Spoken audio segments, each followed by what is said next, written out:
आज market 335 point minus close हुई है और 464 पॉइंट मैक्सिमम माइनस तक गई थी और 188 पॉइंट प्लस भी हुई है मार्केट वोलेटाइल रही, प्रेशर में रही सारा दिन। और अगर मैं स्टॉक्स की बात करूं, हब पावर और इंडस मोटर, मारी, पाक टोबैको, सर्विस, एबट, ये इन्होंने इंडेक्स को पॉजिटिव फीड दिया। और नेगेटिव जो रहे वो Fauji fertilizer, Pak oil field, PPL, OGDC, E fertilizer, PSO, MCB, Engro, Searle, स्विनार्स, नेशनल बैंक, जितने भी स्टॉक्स पिछले दिनों में बहुत तेज़ थे, लास्ट मंथ में समझ लें, इस दफ़ा सब में प्रेशर नज़र आ रहा है। इस पूरे वीक में बेसिकली इस पूरे वीक में प्रेशर रहा है। और सेक्टर को अगर देखा जाए तो आज पावर जनरेशन में थोड़ी सी बाइंग नज़र आई, क्योंकि कुछ पेमेंट्स की बात हुई है। गवर्नमेंट ऑफ पाकिस्तान ने कहा है कि कुछ पेमेंट्स जो हैं उनको वो एग्री कर गए हैं कि उनको पेमेंट्स करनी है। और फर्टिलाइज़र सेक्टर में फर्टिलाइज़र सेक्टर डाउन रहा, oil and gas, exploration down रहा, oil and gas, marketing down रहा, सीमेंट डाउन रहा, रिफाइनरी डाउन रही। और जो प्लस में रहे ऑटोमोबाइल सेक्टर वो प्लस में रहा, और फूड सेक्टर प्लस में रहा, टोबैको सेक्टर हमारा प्लस में रहा। ये तो थी जी मार्केट की सिचुएशन। आज मैं दो चार्ट्स आपके सामने रखूँगा, बहुत क्रिटिकल चार्ट्स हैं और मुझे तो इतने ज़्यादा मैं तो कंफ्यूज हूँ, तो जो कंफ्यूज चीज़ होती है मैं उसको छोड़ देता हूँ।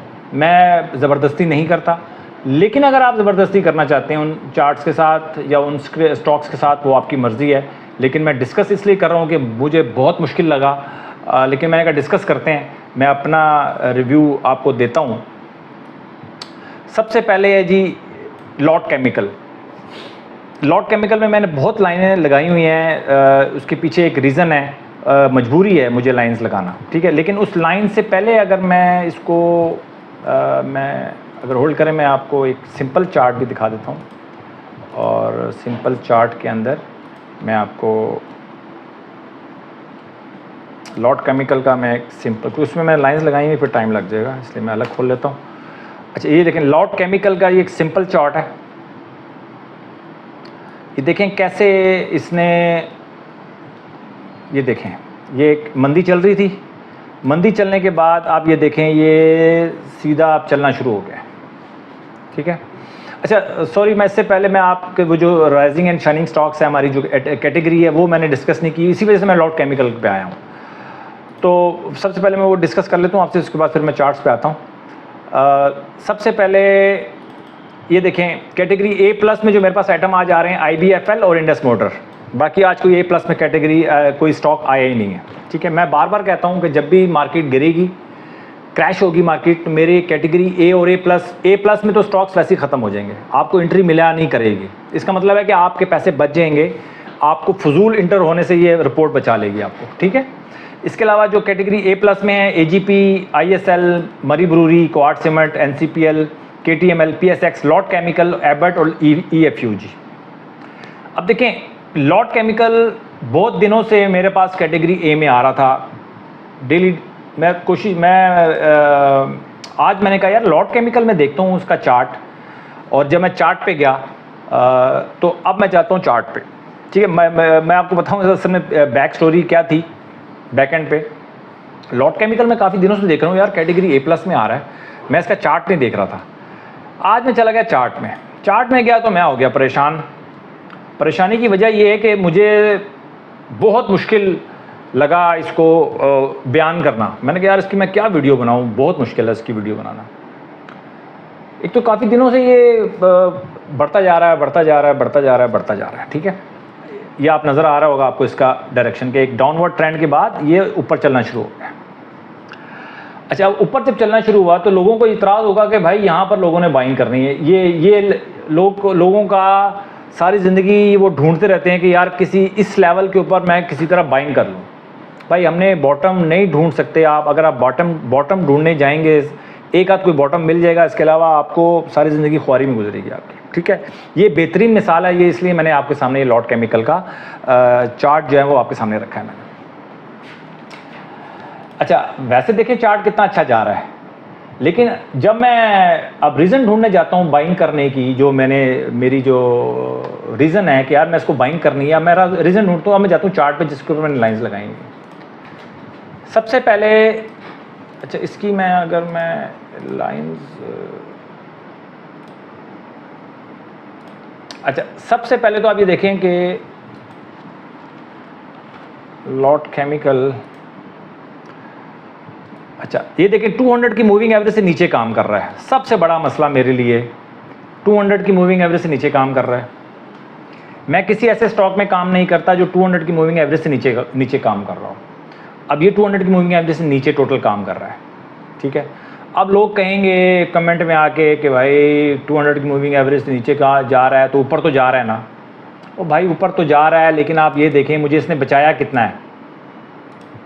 ये देखें 200 की मूविंग एवरेज इसने तोड़ी थी 27 रुपये पे, 27 से ये हो गया 15 रुपये, 27 से 15, यानी कि 50% डिस्काउंट हो गया। मुझे इसने इंटर नहीं होने दिया, सिर्फ मेरे इस एक रूल ने कि भाई 200 की मूविंग एवरेज से नीचे जब स्टॉक होगा आपने बाय नहीं करना। लेकिन उसका आप देखें साइड इफेक्ट कितना नज़र आ रहा है मुझे कि 15 से 17.5 हो गया, मुझे इंटर नहीं होने दे रहा है। मतलब मैं इस रूल को अगर फॉलो करता हूँ कि 200 की मूविंग एवरेज नीचे मैं स्टॉक को नहीं बाय करता, तो 15 से 17.5 हो गया, मैं इसको बाय नहीं कर सकता। मैं बैठा हूँ, मुझे अच्छा लग रहा है, मेरे गट फीलिंग है, सब कुछ है, बट मैं बाय नहीं कर सकता।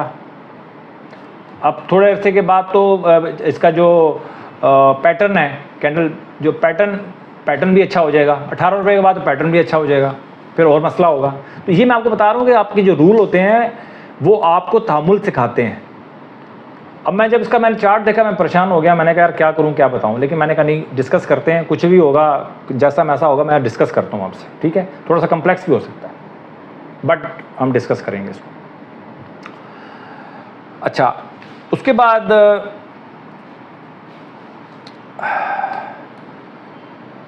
अब मैं चला जाता हूँ, जो मैंने लाइंस लगाई हुई हैं वहाँ पे इसकी, तो ये देखें। अब मैंने इसकी लाइंस, मैंने इसकी अब जो सपोर्ट एंड रेजिस्टेंस की जो कुछ लाइंस हैं वो मैंने लगा दी हैं, ठीक है। 16.22 से 16.94 इसका एक सपोर्ट और रेजिस्टेंस का लेवल था, वो इसने क्रॉस कर लिया और दूसरे चैनल में चला गया है जो कि 16.94 और 18.71 के दरमियान है। 16.94 और 18.71 के दरमियान ये कितना रहा, इसको आप देख सकते हैं। इसने तो मतलब आप समझ लें कि बहुत ज़्यादा रहा है, ये बहुत ज़्यादा रहा है। तो आप अगर अभी आप बाय करते हैं, अगर कोई एग्रेसिव बायर होता है और उसमें कोई बाय करते हैं, तो 1871 तक आपको प्रॉब्लम भी रहेगी, या 1871 आप समझ लें इसका टारगेट भी हो सकता है। 1871 के बाद अगला टारगेट होगा इसका 1990। तो इस तरह कुछ करते करते कहीं ना कहीं हमारे रेंज में आएगा, बट अभी फ़िलहाल हमारी रेंज में नहीं है।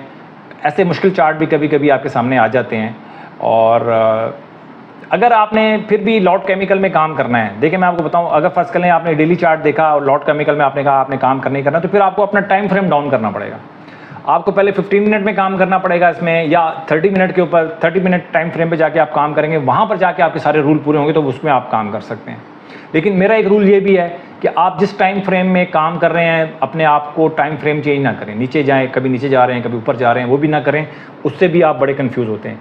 अच्छे अच्छे स्टॉक मिल रहे होते हैं उनमें आप काम करें, ज़रूरी थोड़ी है कि आपने लॉट केमिकल में ही काम करना है, हर स्टॉक में काम करना है। 500 स्टॉक्स हैं, ज़रूरी नहीं है कि आपने सारे स्टॉक्स में काम करना है। जो नहीं बैठ रहा, जो नहीं मतलब आपको कंफ्यूज कर रहा है, समझ में नहीं आ रही, जैसे मुझे अब ये चार्ट समझ में नहीं आ रहा, अगर मैं डेली चार्ट में देखूँ, वीकली तो बिल्कुल समझ में नहीं आ रहा, अगर डेली चार्ट में मुझे नहीं समझ में आ रहा, मेरी रूल रेगुलेशन नहीं बैठ रहा, तो मैं नहीं काम करूँगा इसमें।